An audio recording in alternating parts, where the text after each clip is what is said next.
ఈరోజు కడప జిల్లాలో ఆంధ్రప్రదేశ్ వ్యవసాయ కార్మిక సంఘం జిల్లా కమిటీ సమావేశం జరిగింది.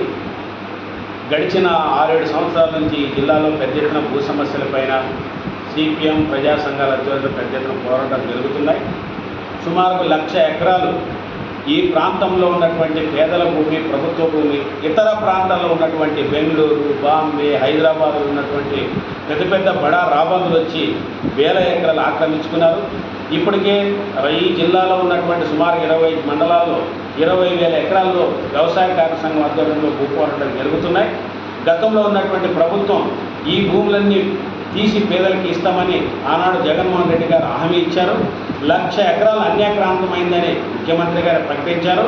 కానీ 5 సంవత్సరాల్లో 1 ఎకరం బయటికి తీయలేదు, పేదలకు భూ పంపిణీ చేయలేదు. ఇప్పుడు వచ్చినటువంటి తెలుగుదేశం ప్రభుత్వం రాష్ట్ర వ్యాప్తంగా పెద్ద ఎత్తున భూ కబ్జాలు అయ్యాయి. ఈ భూ కబ్జాల్లో వైసీపీ నాయకులు పెద్ద ఎత్తున ఆక్రమించుకున్నారు. మాజీ మంత్రులు, ఎమ్మెల్యేలు, ప్రజాప్రతినిధులు, అదేవిధంగా ఉన్నతాధికారులు కూడా భూ కబ్జాలు చేశారని ఇప్పుడు ప్రభుత్వం ఈ విచారించడానికి రేపు 4-5 తేదీల్లో కలెక్టర్ కాన్ఫరెన్స్ నిర్వహిస్తుంది.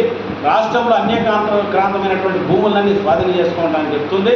కానీ గతంలో తెలుగుదేశం కానీ, మొన్న వైసీపీ కానీ, మరి ఇప్పుడు వచ్చిన తెలుగుదేశం ప్రభుత్వం ఈ 12 సంవత్సరాల కాలంలో రాష్ట్ర విభజన అనంతరం ఒక్క సెంటు భూమి కూడా పేదలకు పంపిణీ చేయలేదు.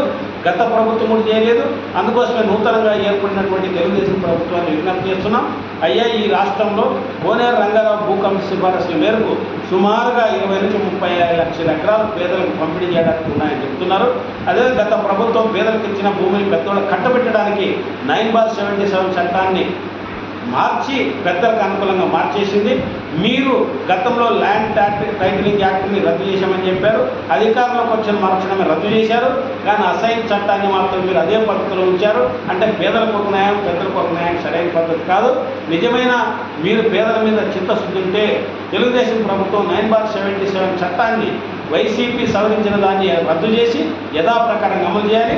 మీరు రాష్ట్రంలో భూ పంపిణీ చేపట్టాలి. పేదలకు భూ పంపిణీ చేయకపోతే మీరు ఎన్ని సంక్షేమ పథకాలు ఇచ్చినా రాష్ట్రం అభివృద్ధి కాదు. ఒకవేళ మీరు పేదలకు భూమి పంచకపోతే మా సంఘం ఆధ్వర్యంలో, మార్క్సిస్ట్ పార్టీ ఆధ్వర్యంలో రాష్ట్ర వ్యాప్తంగా పెద్ద ఎత్తున భూ పోరాటానికి సిద్ధం కాబోతున్నామని ఈ సందర్భంగా ప్రభుత్వానికి గుర్తు చేస్తున్నాం.